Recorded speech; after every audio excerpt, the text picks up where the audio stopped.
Shubhajyoti from the BBC. Election schedule has been announced in Bangladesh last evening, and the main opposition party over there rejected it almost immediately. Now, on the earlier occasions, we have seen India actively pursuing all the political parties in Bangladesh so that they take part in the election and election becomes more inclusive. What will be India's position this time around? Shubhajyoti, regarding your query, there you are. Election schedules. Look, I think we have been repeatedly highlighting our position on Bangladesh elections, as well as this is something that the Bangladesh people and have to decide for themselves. And I think we said this on occasions. I don't really have an immediate update on that. You are asked what is our position regarding the rejection of it. Look, again, I don't think it's appropriate for us to comment on that. It's up to the Bangladesh people and their democratic systems to work this out. I'm not sure in the past what we have done. I'm not sure I agree with what you said. However, I will leave it at that. Kalol from the Hindu. So coming back to Bangladesh once again. So you have repeated what the Foreign Secretary said last week about Thank God. about election being an internal issue for Bangladesh.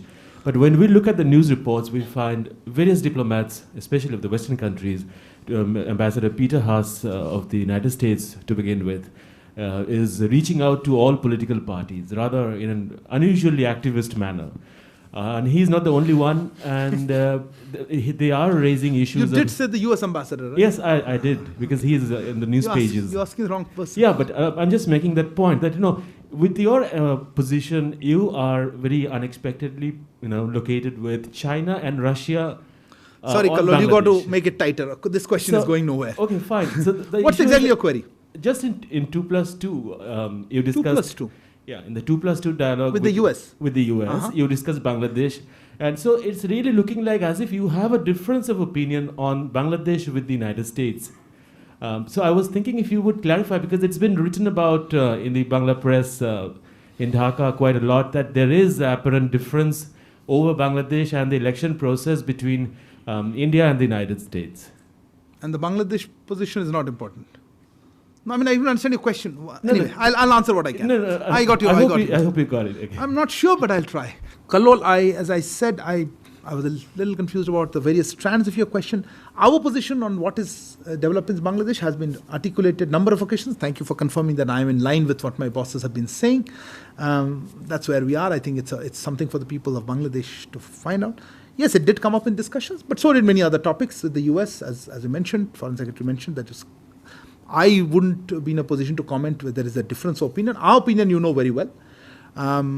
We are a neighbor. We have very, lot at stake, what happens in our neighborhood. I'm sure other countries will have their own relationships with Bangladesh.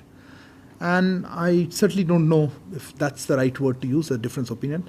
I haven't, we had a conversation, and on the 2+2, I think Foreign Secretary has explained what happened. I don't want to add to that anything particular. So now the most difficult question is yours. Yes, we've seen some reports. As always, we are hosting it.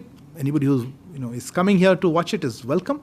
But when you talk about a head of state, I don't want to go down the political side where there's a formal visit. Yes, I like the term you used. Either a Quad partner or a BRICS partner will be there. It's nice. I of course hope we win, but that's a separate issue. If any of them come, they'll be welcome, and we will inform you at the right time. Thank you all for joining. Good evening.